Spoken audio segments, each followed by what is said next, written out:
So okay, so the basic idea behind PCA is the following. So let's say you have a data. Let's say you have a data set with a certain dimensionality. So let's say you have a data set with a certain dimensionality. And let's say you can organize the data such that you can put it in one big matrix, which is n by m, right?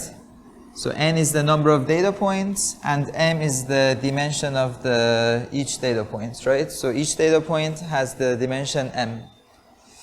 So you can also write this down as x1, x2,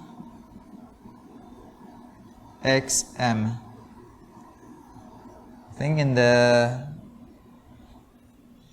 notebook I call it D, or yeah, D, let's call it D, right? So no, sorry, this is xn. So we have n data points, right? And each of them are d-dimensionals, right? So each of them are, each xi is a d-dimensional data vector. So now let's say that you want to find a lower dimensional representation of the data. So let's say you want to find a subspace, a linear subspace that can capture all the variations that you see in your data, right? So that's why that's where principal component analysis comes in. So let's say so you have a d-dimensional data vector, right? And then you want to find a lower dimensional representation of the data. So a typical, the simplest example can be the following.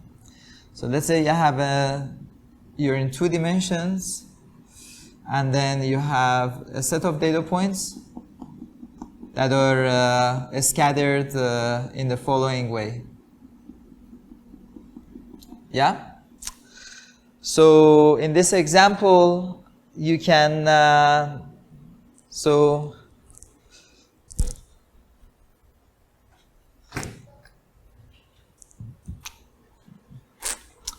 yeah, in this particular example,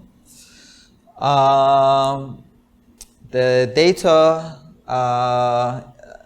has a lot of variation along this direction. So this is the direction associated with the largest variations, with the largest spread in the data, or with the largest variance in the data. And this is the direction with the lowest amount of variation, right? So you can think of then you can, instead of using 2 dimensions to represent this data, you can essentially compactify this data such that it is only represented by the variations along this direction, right? So you can have something like this. So you can say the data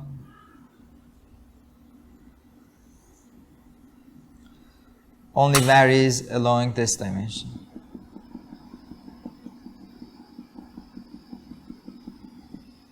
Right? So this is the projection of the data. This operation is basically just a projection of the data onto this axis, right? So what are these 2 axes? So let's say this is E1 and this is like E2. So it turns out that E1 and E2 are basically the eigenvectors of the covariance matrix of the data. So have you heard of eigenvectors and eigenvalues already? Yeah? So basically, let's say you have matrix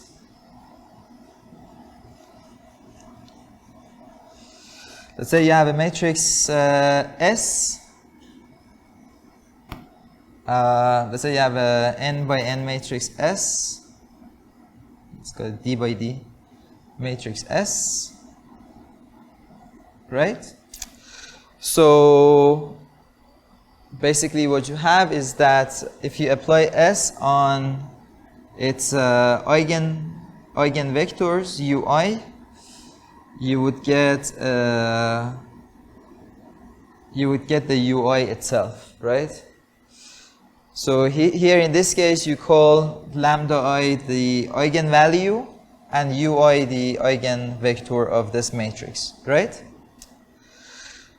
So in D dimensions you have how many eigenvectors do we have in D dimensions?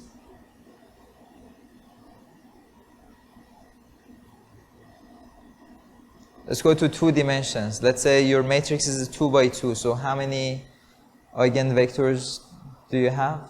2, right? So it's a 2 by 2. It's a 2 by 2 matrix. So as a result, you have 2 eigenvectors. And if your matrix is D by D dimensional, then you have D eigenvectors, right? So this covariance matrix has D eigenvalues. I call them lambda 1 to lambda D, and basically D eigenvectors that are associated with these eigenvalues. So let's say, now let's go back to our problem. Let's say you have a high dimensional data set. So these are the number of data points, and this is the dimension of your problem, right? And you want to find a low dimensional representation of x such that the dimension of your transformed matrix is n by m, right? And you want m to be ideally much smaller than D, or just smaller than D, not necessarily much smaller than D. Yeah? So in order to do that, first, what you do is that you need to find the covariance of X. So first you have to find the covariance matrix of X, and that can be done easily. Let me go back to the lectures. Okay, so you have a matrix which is n by D. Each row is a data point, and each row is a D-dimensional data vector. So you can find the covariance matrix of these data points in the following way. So basically what you do is that you find the mean of the data vectors. You subtract the mean from the individual data points, right? And then you multiply these two transpose together, and then you take the mean. So this will give you the covariance matrix of the data points X. So let's say your data points are so basically let's say the matrix that contains the rows of your data is n by D. Then what is the dimension of S? Is a D by D, right? Because this is a 1 by D dimensional matrix. If you make a transpose of this, if you take the transpose of this vector, you have a D by 1 dimensional matrix, right? So this vector is a 1 by D dimensional matrix. If you take its transpose, it's going to be D by 1. So if you multiply two matrices, one of them is D by 1, the other one is 1 by D. The resulting matrix is going to be D by D, right? So this is basically a D by D matrix. So let's say you have a set of data points in a plane, in 2 dimensions. then that means that your covariance matrix is going to be a 2 by 2 matrix, right? So let's say you compute your covariance matrix, which is a D by D matrix, and then once you have your covariance matrix, you find the eigenvalues and also the eigenvectors of the covariance matrix, right? So now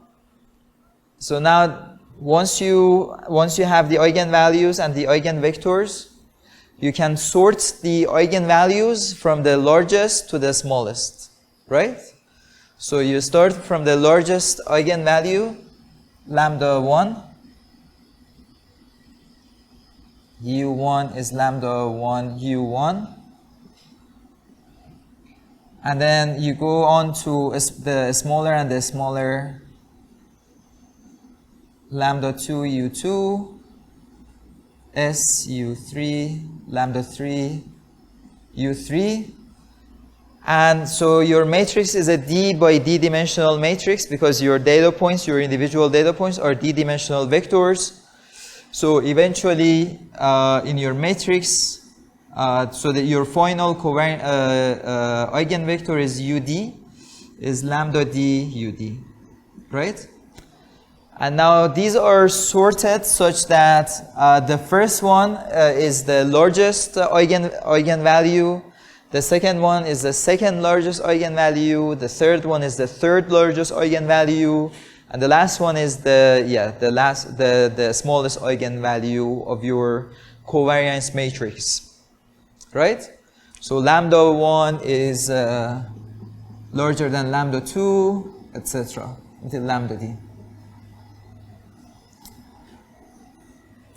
So this covariance matrix, what it does is that it captures the variation of it captures the amount of variation that you see in the data points. Basically, it captures the spread in your data points, right? So its eigenvalues, basically, you can interpret the eigenvalues of the covariance matrix as the variance of as the directions of the largest variance in your covariance in your data, right? So lambda 1 is so U1 basically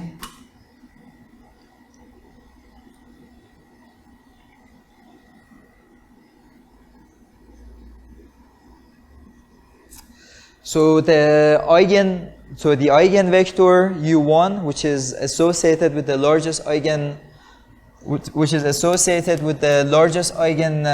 value, lambda 1, is the direction in your d-dimensional space where you have the largest amount of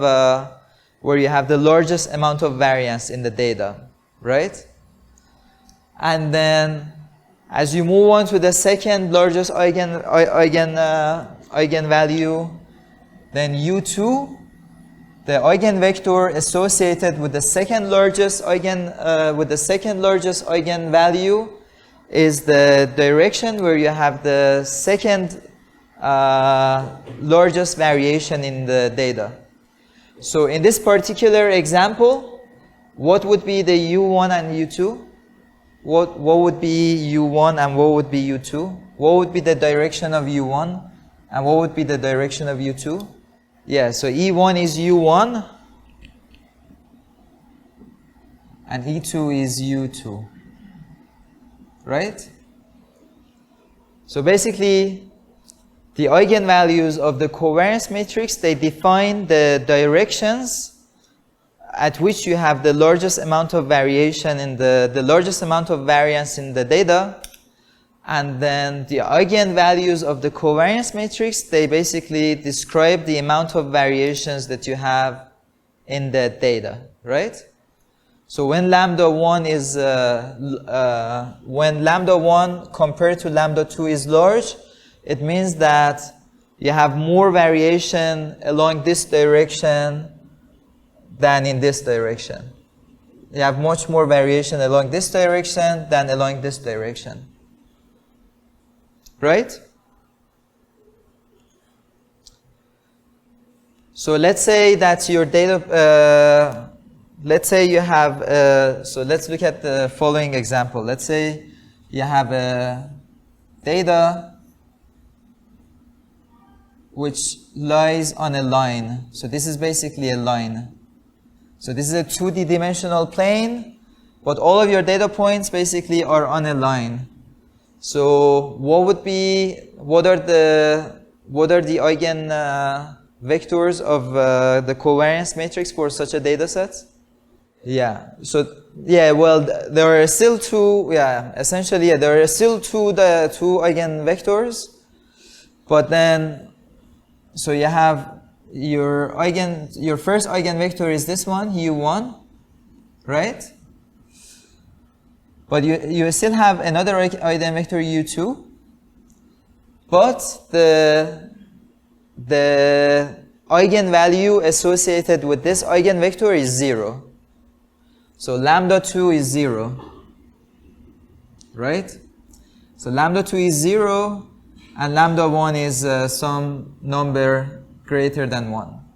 So this means that you have no variation along this direction, and all of the variation in the data is captured along this direction. Is that clear? So basically, what these eigenvalue mean, these are basically the amount of variance in the data along different directions, right?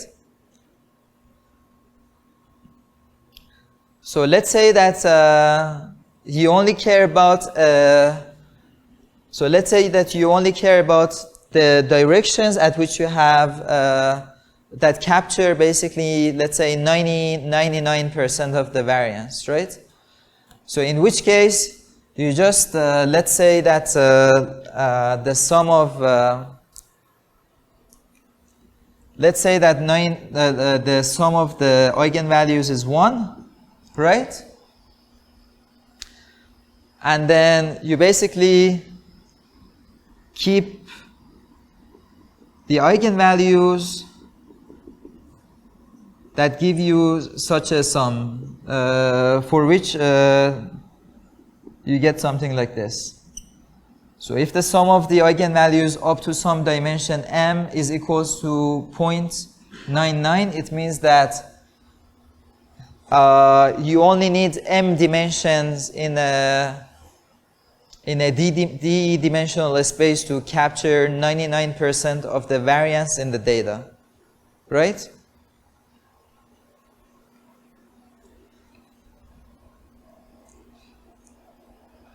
So if you, so let's say, so this is a 2x2, so this is a 2-dimensional space. A lower dimensional representation of this would be just basically 1D, like a 1D space in which all the data points lie on this line. Yeah?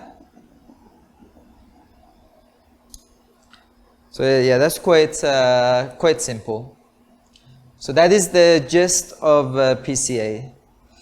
So now if you, another thing you can do is to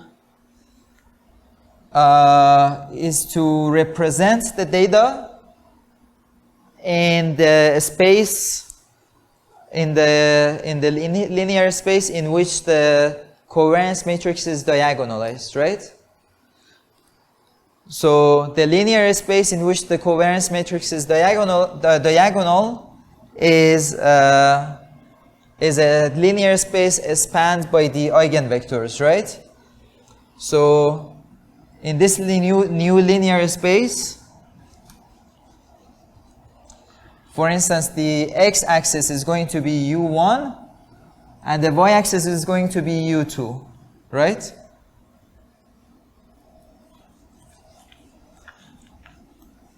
So now let's imagine that, let's say that we want to transform this space such that the x-axis is u1 and the y-axis is u2. So you have U1 and U2. So how does the distribution of the data looks like in this new space, linear space?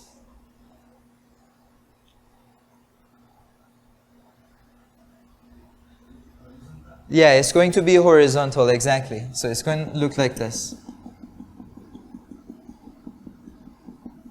It's going to look like this. And let's say that for lambda 2 is much smaller than lambda 1, and lambda 1 captures basically 99% of the variance in the data.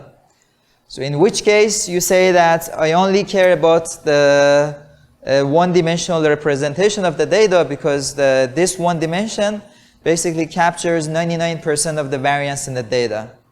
So in which case, in that case, you basically collapse all the data points in the direction of U1.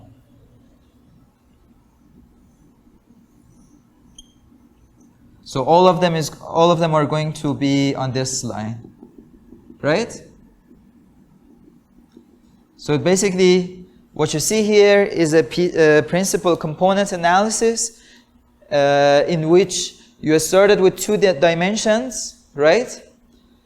You rotate we rotated the data, we applied a linear transformation such that in this new space, the covariance matrix is diagonal.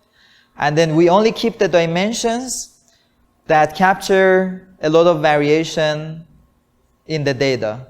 And in these dimensions, the eigenvalue of the covariance matrix is the largest, right? So this is basically the like the simplest example that you can imagine for principal component analysis. So we can maybe like walk through the math a bit, and then we can look at some examples. So now let's just import the libraries, run anyway. You can copy it to your own drive. Just click on this. Okay. So now, this function transformer does everything that I basically just told you, right? So this function computes the covariance matrix of the data. So the input of this function is a matrix, is a n by d dimensional matrix in which n is the number of data points and d is the dimension of each data point in your data, right? So this is the n by d dimensional matrix. So what this function does is that it follows these steps. So first it computes the covariance matrix of the data, and then it finds the eigenvalues and the eigenvectors of the covariance matrix, right? And then it applies a linear transformation to the data such that in this new linear space, the covariance matrix is diagonalized. So let's say your data, your distribution, original distribution looks like this. Then this transformation basically rotates the x-axis and the y-axis such that the distribution of the data looks like this. So in this new space, the covariance matrix is diagonal.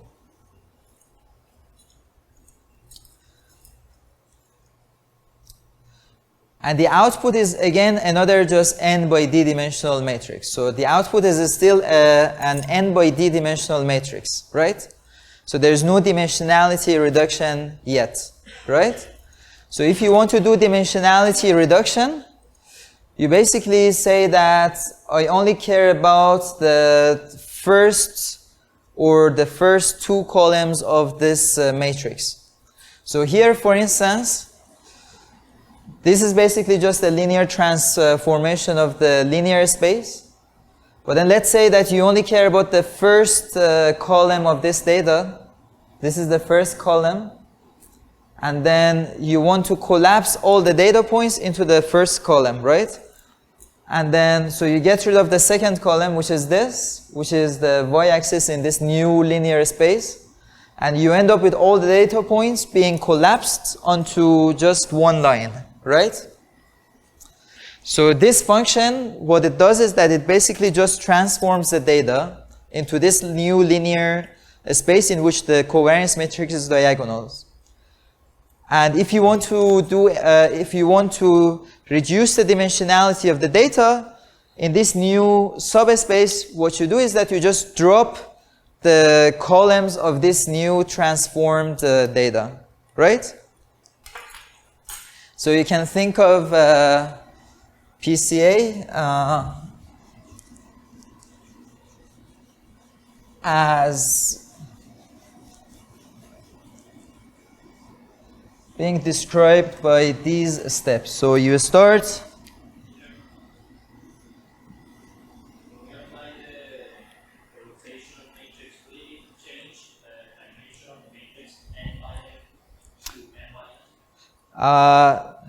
No, when we do the rotations, the dimension of x doesn't change. So you're still in the d dimensions. So we basically go to a linear space in which the covariance matrix is diagonal, but the dimension doesn't change. So from here to here, the dimension doesn't change. So here your data lives in a two-dimensional space, and here again your data lives in a two-dimensional space. But here basically you say that I don't care about this dimension because there is not much variation, and you drop basically all this column, right? You drop this dimension and basically all the data collapses onto just one line, right? So you have an n by d dimensional matrix. So the n's, these are the rows of these matrix are your data points, and the columns are basically different components of the data points in a d-dimensional space. You apply a linear transformation in which the covariance matrix is diagonal. So you end up with another n by d dimensional matrix. So this is this step, right? And now in this new n by d dimensional space, so you have x1, 1, xn1, and then x1, 2, xn2, etc., right? So here in this step, you can say that most of the variation in the data is captured by these first two dimensions, so you're just going to drop these parts, right? So you end up with a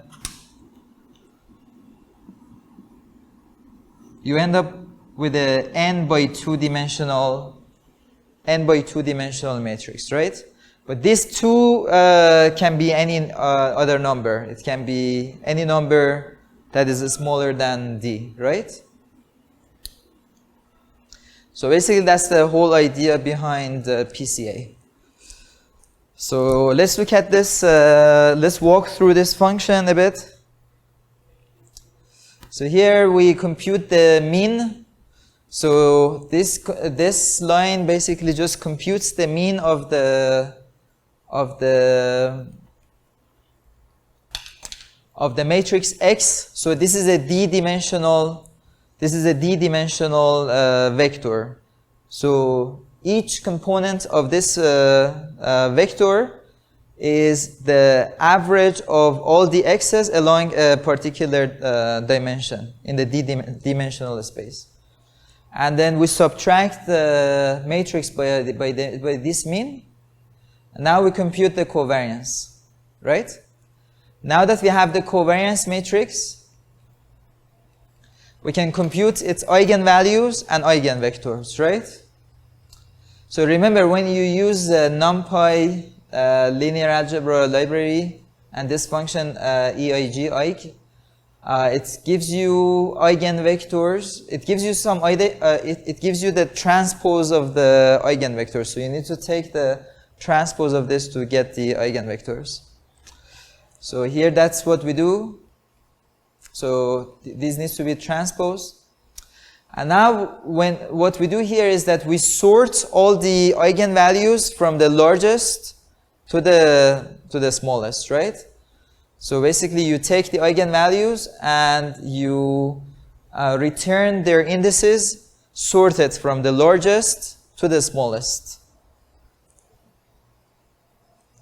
And now given these indices, we reorder the eigenvalues and the eigenvectors such that they correspond to the eigenvalues sorted from the largest to the smallest. So this is what you have here, right? And now in order to transform the data, all you need to do is to take the eigenvectors and then multiply them by each row in your data set. And this will give you a new transformed transformed matrix in which in a linear space in which the covariance matrix is diagonalized, right? So now the vectors that I want to return is the transformed data, the mean, the covariance matrix itself, the eigenvalues, and normalize the eigenvalues. So these eigenvalues now they sum to 1, right? And also the eigenvectors. So now let's look at some simple examples. So let's make a data set. So in this data set, so this data basically lives in 2 dimensions, right? But most of the variation in this data is captured along this this line, right? And there is not much variation along this line. So effectively, you can describe the data as being projected along this axis, right? So you can effectively describe this data by just this axis. So as I told you, this axis from here to here, this is the eigenvector of the covariance matrix and associated with the largest eigenvalue, and this is the eigenvector, the other eigenvector associated with the smallest eigenvalue of the covariance matrix.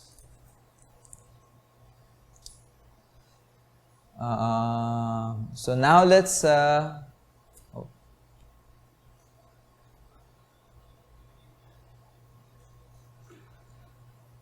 So now let's find the transformation of the data, the covariance matrix, the eigenvalues, and the eigenvectors.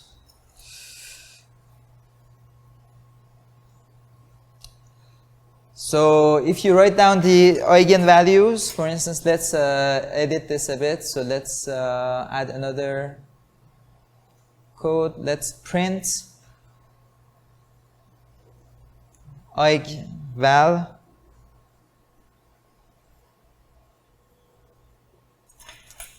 So what do you see here? So the first one is 0.98 and the second one is 0.017, like almost 0.02. So what is the interpretation of these two numbers? This means that 98% of the variance in the data is captured by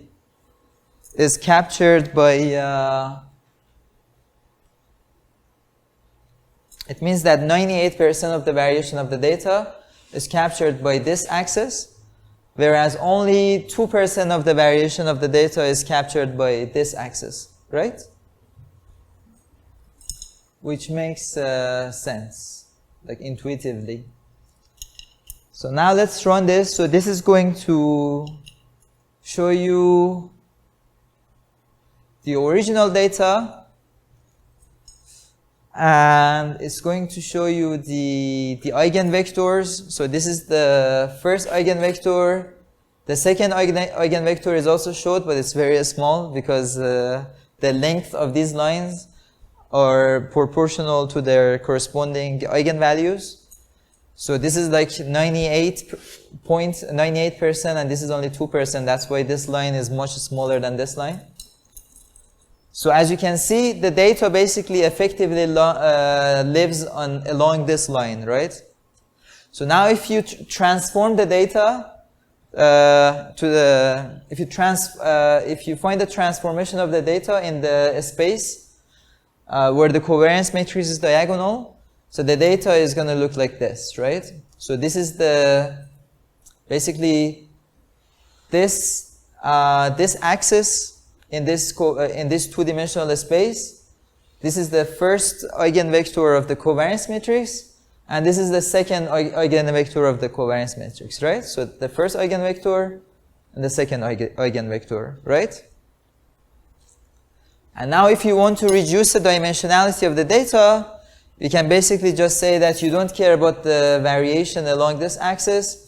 You're gonna drop the second dimensions, and then the data will collapse onto just one line, right?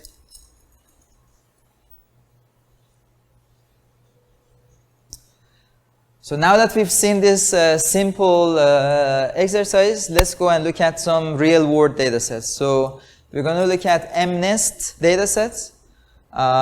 For those of you who were here during the discussion of convolutional neural nets, so we discussed the classification of MNIST data sets. So this is like a data set of handwritten digits.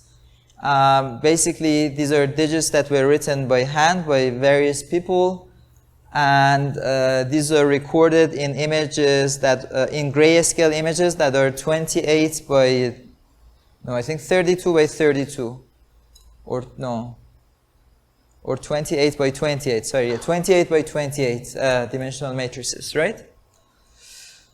So now we want to know. So when you look at this data sets, right? So you have a bunch of digits, right, in the middle of the images, right? So surely there must be a lower dimensional representation for this data, right? Because all the ones, all the images that have more or less the same labels, they must lie on a lower dimensional manifold, right? So let's see if we can do this with the PCA. So first, let's load the data sets. Should take no time. And now let's print out the shape of the data. So the shape of the data is a 60,000 by 28 by 28, right? So in the formulation of PCA, like what we discussed, we need to work with matrices in which the first row is the number of data points, in which the rows are basically your data points, and the columns are the dimensions of your data points, right? Each individual data point. So here you have a 28 by 28. So what we do is that we basically just combine the rows and columns of these images such that you end up with a data set. We basically flatten each individual image.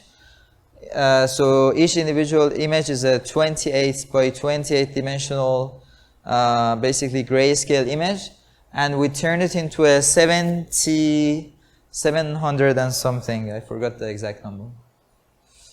So let's now print the shape of the data.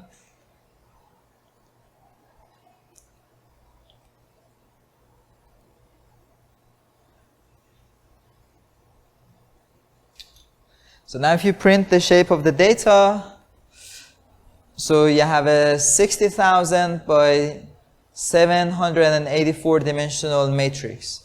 So 60,000 here is basically your n, the number of data points, And 784 is the dimensionality of each data point, right? So it's a 784 dimensional matrix.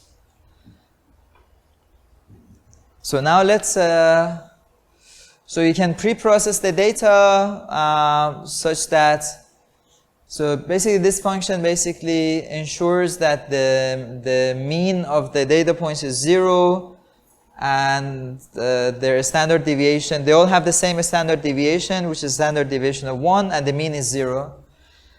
You can do this, or you don't even have to do this, but let's see if it makes any difference. So let's scale the data. And now let's apply the transformation. So like what I said here, x new, this is x scaled. So this is going to take a while. Oh, okay, that was fast actually. Okay. So now let's say that you only care about, so now we have gone from this step 1, to step 2. So now we have a data set in the linear space in which the covariance matrix is diagonal. So let's say we want to drop all the dimensions, all the other dimensions except the first two columns. So now if you do this, now if you look at the scatter plot, so this is basically a two-dimensional representation of the handwritten digits. So now let's see, and these data points are color-coded with their labels. So the labels are basically the digits 0 to 9, right? And these data points are color-coded with their digits. So basically all the zeros are here. Are these zeros? Yeah, so these are the zeros.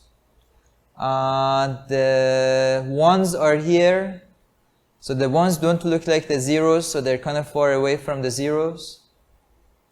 But then you also have the 8 and the 9 sort of like mixed up here, and then you have the 6. And then, so this is the 1, and I think this is the 7. So 7 and 1 are very close to each other in this, but this is a very complex data set. You may not necessarily be able to describe it in 2 dimensions. Well, let's try it. So there are better ways of reducing the dimensionality of this data set. We're not going to discuss them in the class, but I'm going to just introduce them to you. So for instance, you have the zeros here and you have the 5s. No, so these are the 3s.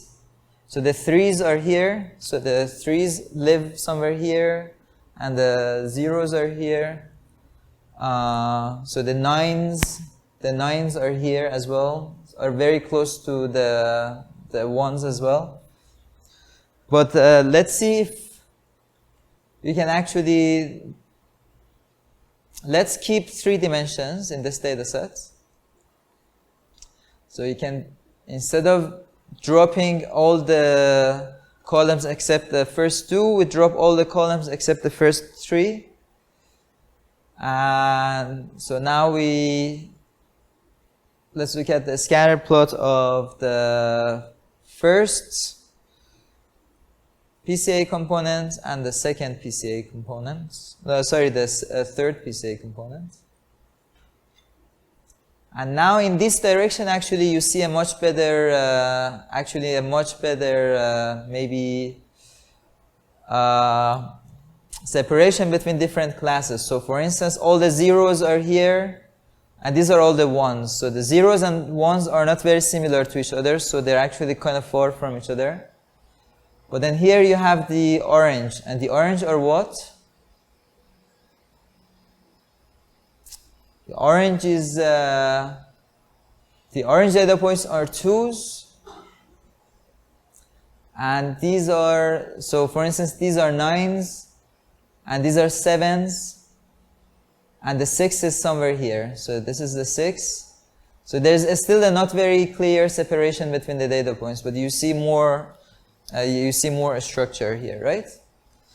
But then, as I said, the amount of variations, right? Amount of variations along each direction is captured by the eigenvalues of the covariance matrix.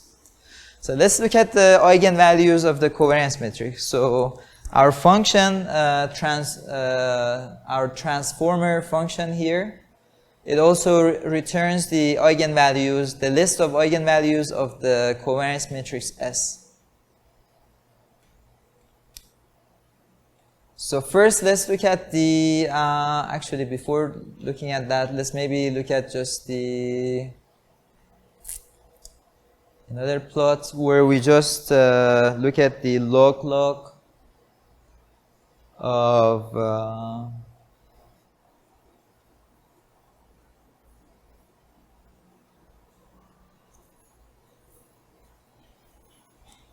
so let's look at this plot. So this is going to show you basically the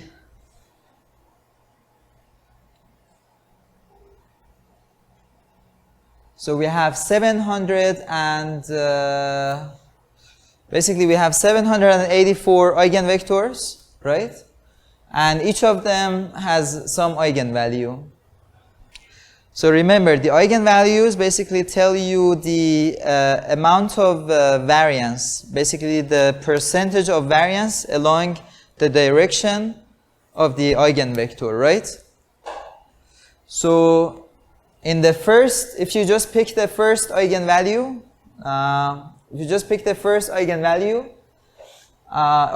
eigenvector, the amount of variation in the data that is captured by the first eigenvector is only 10 to the minus 1, which is like 10%, right? 10 to the minus 1 is 0.1. It means that it has, it means that the first eigenvalue only contains like 10% of the variation in the data, which is actually not a lot, right? So if you're doing a PCA transformation, and you're only keeping the first two dimensions or the first dimensions, you would hope that the first eigenvalue, at least this is the normalized eigenvalue, or you can also call this the variance ratio, right? You would hope that the first normalized eigenvalue or the variance ratio would be some large number, like 0.8. Right? Or 0.9 or something. In that case, like for instance, in this particular case, the eigenvalue along this dimension, the normalized eigenvalue along this dimension was 98%, which means that the data can just be described by this dimension, right? And you can get rid of this dimension.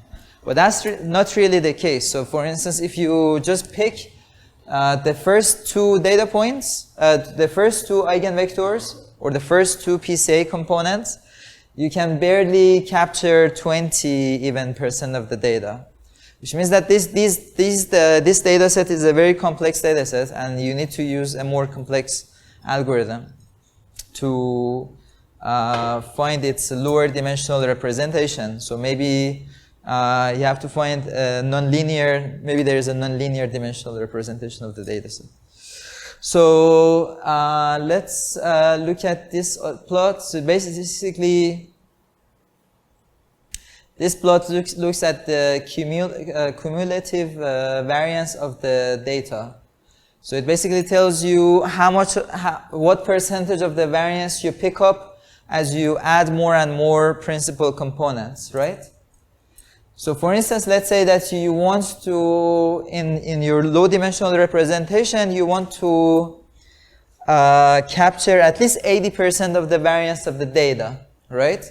So in which case you need at least 200 principal components, right? Which is actually quite a large number compared to the dimension of the data, right? So the largest number of the largest possible number of principal components or eigenvectors that we can have is the dimension of each data point in your image, in your original data, which was 784, right? So in order to capture 80% of the variance of the data, you need at least 200 or something, roughly 200 principal components or 200 dimensions in this low dimensional representation. So now let's look at a much simpler data set. So MNIST is a very complex data set, but then there is a much simpler data set.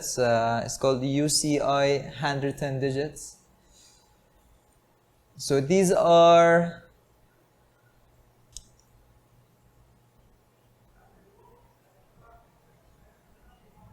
basically 8 by 8 pixelated images of, again, handwritten digits, but but there's like less variation between these data as compared to MNIST, right? So MNIST is a slightly more complex data set, right? So if you're interested, you can just take a look at this. The description of the data, and the number of instances is like something like 5,000 or something, which is much smaller than MNIST. So in MNIST you have 60,000 images. So let's look at these. So these are also grayscale images, right? So let's load them. So the shape of each So the shape of each data point, individual data point, is 64, and it's 64 because you have 8 by 8 pixelated grayscale images, and there is 797 of them. So let's pre-process them.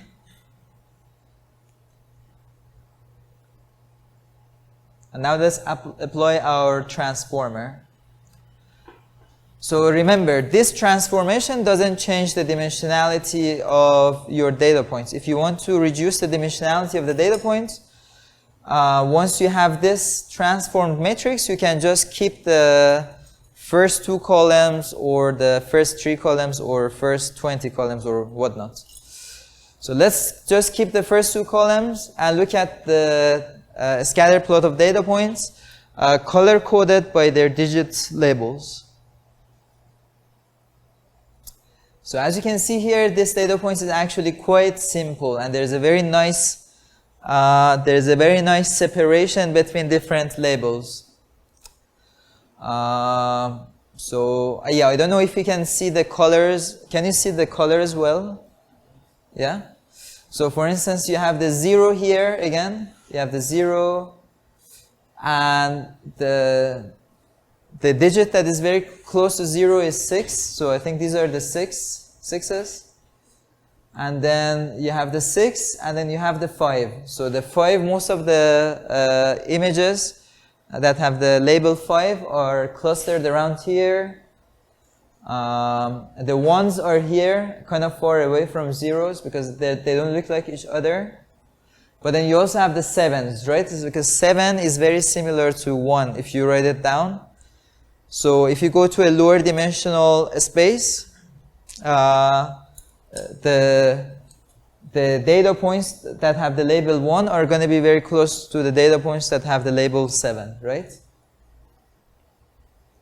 And now you have the 2s here, and you have the 8s are somewhere around, like in between everything. So the 8s are like between the 1s and between the 0s, so they look like everything else. And you have the 9s, so you have the 3 and the 9. And the 5s are also like somewhat scattered also here. But there's a very nice separation, right? Compared to MNIST. Like if you go to MNIST, right? Yeah, there isn't really a nice separation between the different classes, except between the 0 and the 1s, because the 0 and 1s don't look like each other. And then also this one, which is a 3, and also this one, which is 7, I believe. So like 7 is also like nicely separated from everything else, but then the rest of the digits are kind of mixed up. But then when you look at this plot, there's a much nicer separation between the data points, because it's a simpler, lower, it's a data set with a much lower resolution also. So now, so here you see a much better separation. It means that if you only keep the first 2 eigenvalues, a lot of high fraction of, you expect a high fraction of variance to be just to be captured by the first 2 dimensions, by the first 2 eigenvectors of the covariance matrix, right? So now if you look at the amount of variance, actually I don't have it here, let's plot it.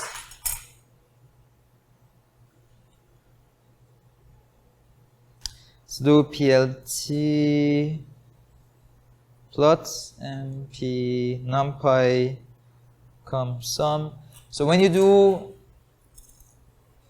numpy com sum, this is basically computes the cumulative sum of the your array. Let's say you pass an array, it's going to, so the first output of this is going to be your first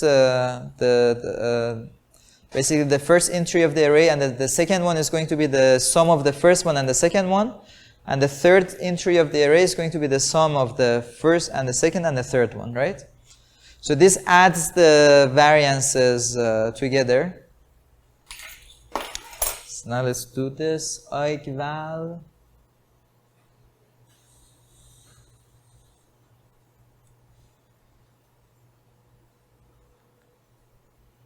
All right.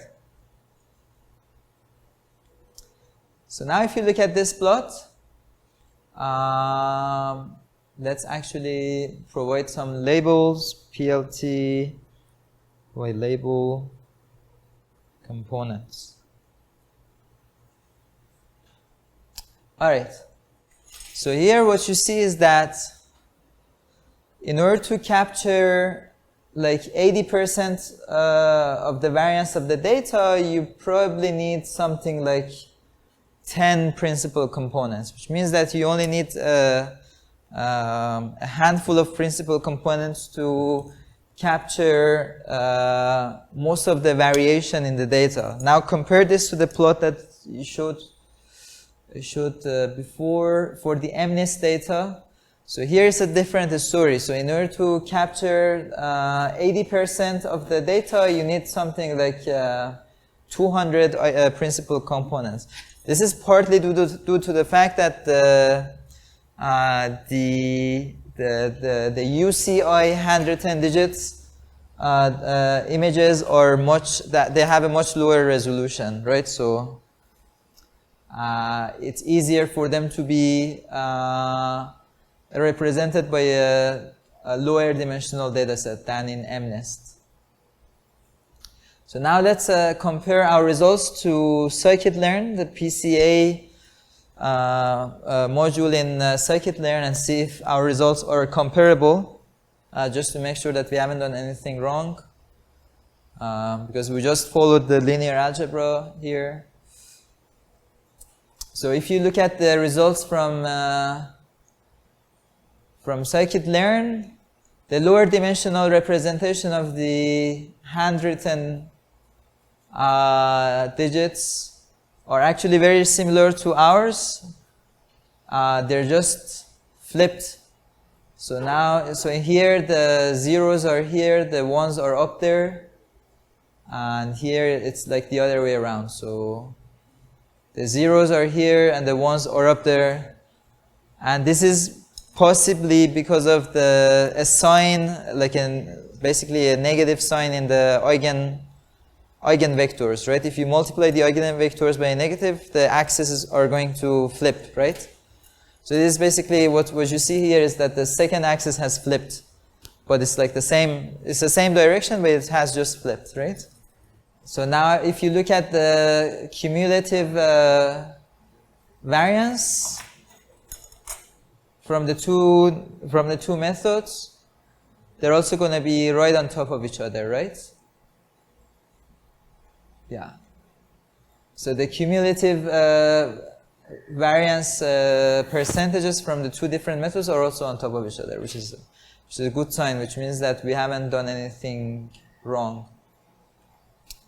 So this is it for PCA. So yeah, PCA is a very powerful method. We didn't really get to touch on applications of PCA in astronomy, for instance, but it has many applications. One of the trivial ones is it's often used to make a lower dimensional representation of the spectra of the galaxy. So for instance, let's say you have lots of spectra of galaxies, right? So let's say this is like a D by so let's say you have D data points, and then you have basically n galaxies, and each galaxy has a spectrum and the number of entries in the spectrum of the galaxy. This is like the wavelength, and this is like the intensity, and the number of data points in the spectra of each galaxy is D, right? And then you can use this to make and then you can use PCA to basically reconstruct the spectra of the galaxy such that the reconstructed spectrum is like less noisy, right? So this is one of the trivial examples. And as for the MNIST datasets, you saw that the MNIST dataset is not very well described by just two principal components. There are many more. Dimensionality reduction techniques in machine learning. The ones that I suggest you to go and read about is, one of them is TESNE, and the other one is UMAP, and the other one is autoencoders. So autoencoders. So in supervised learning, you have a set of inputs and a set of labels, and you want to find the distribution over these. But then this is the supervised learning. In unsupervised learning, you want to find the distribution over the data, and we don't have any label. So we don't have any label in the data, but we want to learn about the structure that is in the data without knowing anything about their labels. So the dimensionality reduction techniques fall in this category, like PCA is an unsupervised, for instance, learning method. And the clustering algorithms as well fall into this category. And basically everything else that we discussed up until today was a supervised learning algorithm, in which you have the inputs and you know the labels, and you want to find the distribution over the labels and some data points. So the goal of the clustering algorithm is to basically find partitioning, or find the partitioning of the data in which the distribution of the data points are well represented by a discrete number of clusters, right? So k-means is like the easiest clustering algorithm that you can imagine. Well, I guess there are some algorithms that are very similar to k-mean. We're not going to discuss them, but they're also very simple. So let's say you have a data point that looks like this. So you have a blob of points here, and you have a blob of points here, right? So k-means, what it does is that it assigns the data points into k clusters, right? So the letter k in k-means comes from the fact that k-means aims at finding k partitioning of the data such that each point in your data set is assigned to one and only one cluster, right? So each data point in the data is assigned to one cluster. So for instance, so in this example, it's obvious. So you have two clusters. But how is this cluster assignment works? We're going to go through that now. So the cluster assignment works in the following way. So let's say you assign all of these points to one cluster, cluster 1, and you assign all of these points to cluster 2, C2. Right? The idea is that so this is like a two-dimensional space. So this is x1, this is x2, right? The idea is that the distances between the points in each cluster is going to be smaller than the distances between the points in this cluster and any given point in this cluster. Is that clear? So the cluster assignments, the clusters, the points, the data points are assigned into clusters such that the distances between the points inside a given cluster are smaller than the distances between points in different clusters. So the difference between this point and like this point is much smaller than the distance between this point and these points. Right? So that's how that is the underlying idea behind the k-mean. So let's go through it like more formally a bit. So let's say that you have n data points, and each data point is a d-dimensional Euclidean vector, and then you want to assign each data point to one cluster, and you have k, like capital K clusters, right? So each data point in k-mean can only be assigned to one and only one cluster, right? So now let's make some fake data. So this is your fake data. Okay, now it's better. So you have two basically, so we make a fake data set with two clusters, right? And with different standard deviations. So here, for instance, we can specify the number of data points. So here, for instance, we can specify the number of centers of the clusters and the standard deviation, so the amount of spread in each cluster.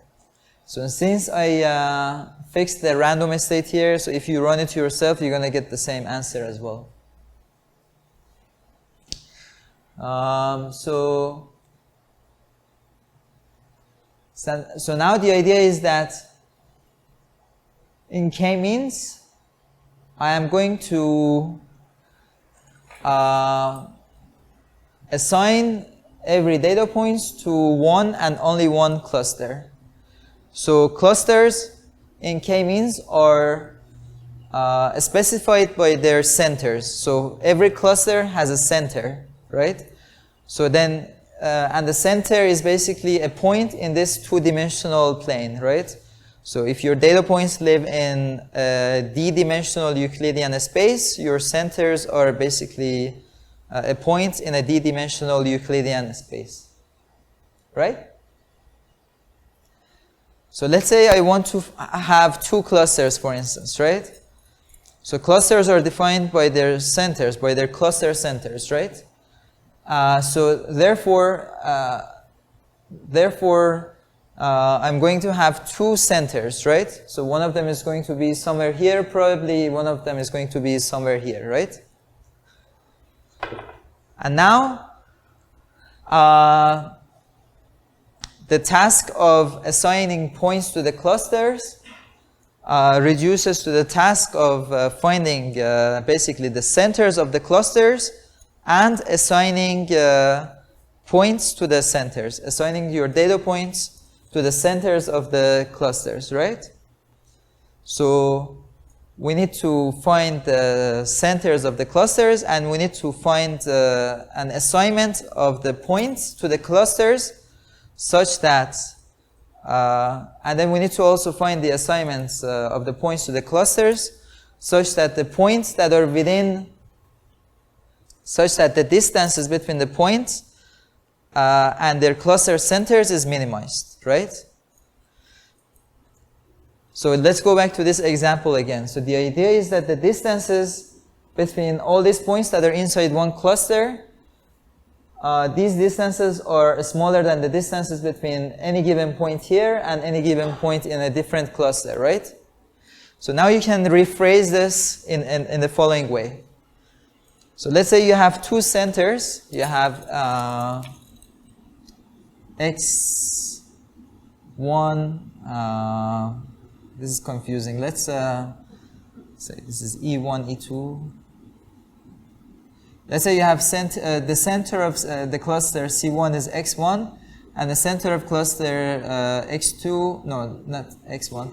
This is mu1, and the center of cluster 2 is mu2. Right?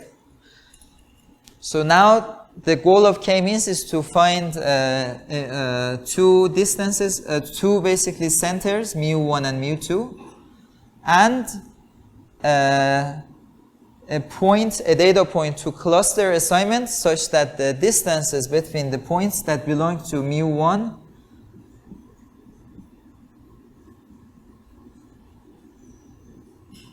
and mu1 and the distances that belong to C2 and mu2 is minimized. C2 belongs to C2 minus mu2 is minimized, right? So this is how the cluster assignments in k-means work, right? So you have two cluster centers, mu1 and mu2, and you want to find cluster assignments such that these intra-cluster distances are minimized. So you want to minimize the distance of points inside the cluster and their corresponding centers. So we have two sets of variables. So we have the cluster means, right? So let's say you have k clusters, then you have k basically cluster centroids. And you have an assignment of, and for every data points, you have an assignment of those data points to a given cluster. And I'm going to show it by a matrix called RIK. So this matrix is, the elements of this matrix is 1 if that given point is inside the cluster. If the point is not inside the cluster, this is 0, right? So now we have to find the optimal centers of the clusters and also find the optimal assignment of data points to the clusters, right? So you can do this by minimizing this objective function. This is basically nothing but the sum of the distances between points inside the clusters and their corresponding cluster centers, right? So for instance, if I is not inside K, inside cluster K, so this is going to be 0. But if I is inside cluster K, this is going to be 1. And in the end, what you're basically minimizing is the sum of all these distances, right? So you want the points to be as close as possible to their cluster centers. So you want to find a cluster assignment such that the points are as close as possible to their cluster centers. So in order to minimize this, first you come up with some random initialization of the cluster centers. Let's say you say this is your mu1 and this is your mu2. And then what you do is that you compute the distances between these points and mu1 and mu2. And you assign these points to mu1, and for any given points you assign them to mu1 if their distance to mu1 is smaller than their distance to mu2, right?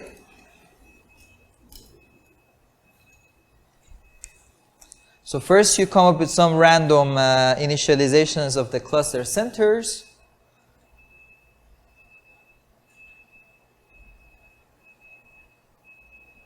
And for any given points in your data set, you assign them to the cluster centers if if they're assigned cluster centers, is the closest cluster center to them, right? Because the idea is that we want to minimize the distances between points and their cluster centers, right? And now, once that we have assigned every point to a cluster, then we update the centers of the clusters. And the way we update the centers of the clusters is that we basically just take the average. So first we initialize the cluster centers. I put them somewhere random in this image, in this 2D plane. So first I put the cluster centers here and here, right? And then what we do is that we compute the distances from all these distances of all these points to these two centers, right? So the points that are closest to the points that are closest to this cluster center are assigned to cluster 1, and the points that are closest to this cluster center are assigned to 2, right? And then once we have the point assignments, we update the cluster centers, right? So like I said, basically for updating the centers of the clusters, we just move them to the average of the points. So let's say the average of these points is somewhere around here, right? So the cluster center is going to move from here to here, right? This is how the cluster center becomes updated. And now the average of these points is almost still here, so this cluster center remains here, right?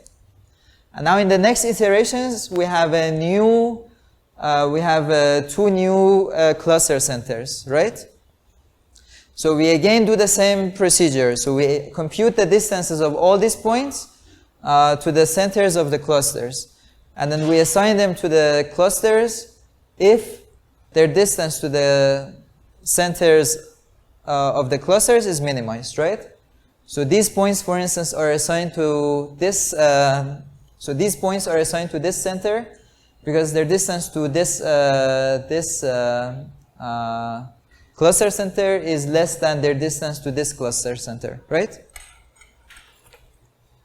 And you do this over and over and over again until and then in each iterations, as you can see, you update the center of the cluster, and then you update also the assignment of the points to the center of the cluster, right? So in each iteration, we update the centers of the clusters and also the assignment of the points to the clusters, right? And you do this until the algorithm converges, right? So for instance, this is after 4 iterations. The cluster assignment doesn't change much, right? Like after these iterations, after 4 iterations, you're done with the cluster assignments of the points, right? Now what I want you to do, yeah, it's a very good question. And it has to do also with the gradients, but it's like not quite. Let's go back to here. So this is the cost function. So basically, here what you do is that in order to minimize this cost function, first you take the derivative of the cost function with respect to this cluster assignment, and then you set it to 0, and basically and then in the next step you take the derivative of the cost function with respect to the cluster centers, and then you set it to 0, right? And then you do this over and over and over again until your cost function doesn't change much. So this is a minimization optimization algorithm called expectation maximization. So you update the parameters by taking their derivatives with respect to the cost function. So you keep one of the parameters fixed, right? You find the optimal value of this by taking its derivative, taking the derivative of the cost function with respect to it, and then you keep this one fixed. And then you update this, and then you do this iteratively until your cost function doesn't change much. It's called EM, expectation maximization. So for instance, this step, this actually comes from taking the so these two steps. This comes from taking the derivative of the cost function with respect to the cluster centers, and this comes from taking the derivative of the cluster cost function with respect to these RIK matrices, and setting it to 0. It's actually, yeah, so this comes from doing these steps iteratively. And you call this E step, you call this M step. It's called expectation maximization algorithm. So what I would like you to do is to change the initialization of these 2 points. So here we actually initialize the points to somewhere like relatively sensible, right? So I want you to like change the initializations of the centers to somewhere different. Let's say you change their initialization to here to 0 and -2 and 2.5 and -2 and see what happens. Can you do that? So in the beginning of the code, in this block of code, we randomly choose the cluster centers, right? So if you print the cluster centers, this is a 2 by 2 array, right? So the first row is the coordinate of the first center, and the second row is the coordinate of the second center. And now what I would like would like you to do is to change these centers manually. So now you can go to the top and define a new center. Let's say, okay, I'm going to comment this out. I'm going to say centers is numpy.array.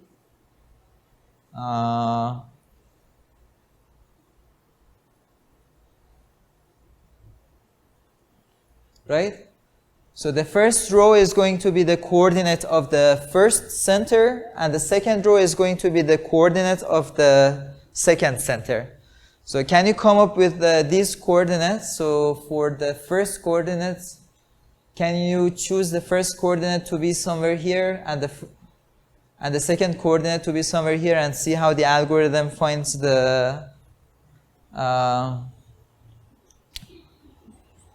tries to find the cluster assignments by minimizing the cost function?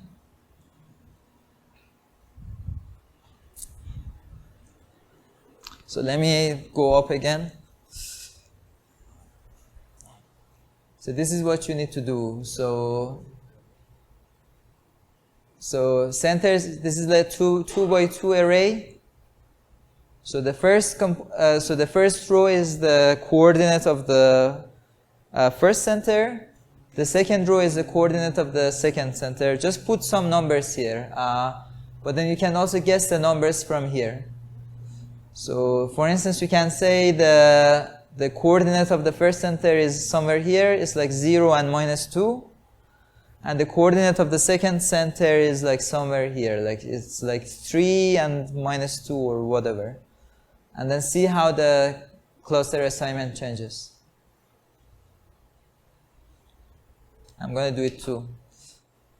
Also, I think here I didn't fix the random seed, so I think even if you ran it with this, you would have gotten a different, I think, answer, but it's okay. More or less the same.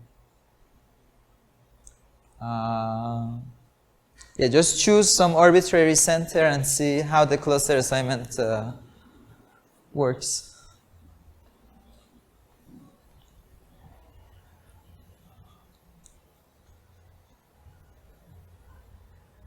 What did you choose as the cluster centers? Oh, okay. So these are actually very good centers, or to begin with, no? Can you go? Yeah, like this. Yeah, these are already quite good, so it's not going to change much. Yeah. So now maybe you can choose a different center, like yeah, something random even, like.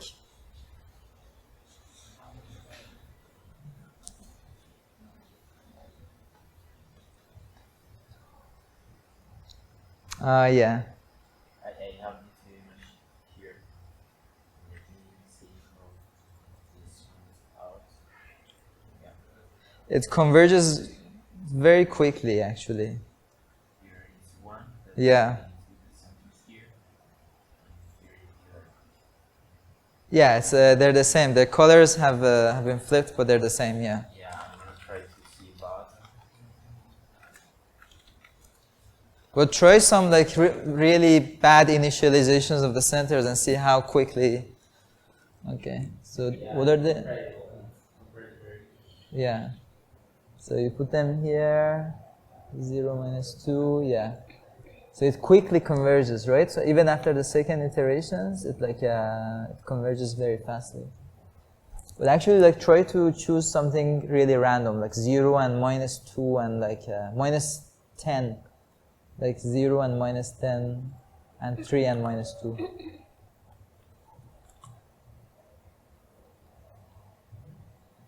What does it say? Can you make it 0 and what was it before? 0 and minus 1, maybe? Yeah, I don't know what that happens, yeah. But,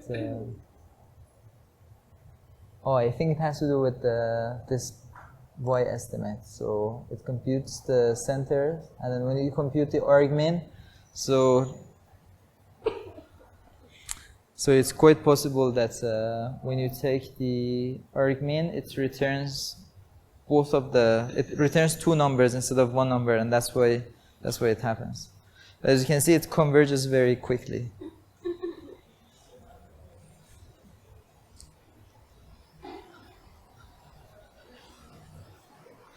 All right, so yeah, we don't have much time. We can go quickly through the next steps, but maybe we can discuss them after in the afternoon session. Yeah, I think we're good for now. Yeah, we'll discuss the rest in the afternoon. Yeah.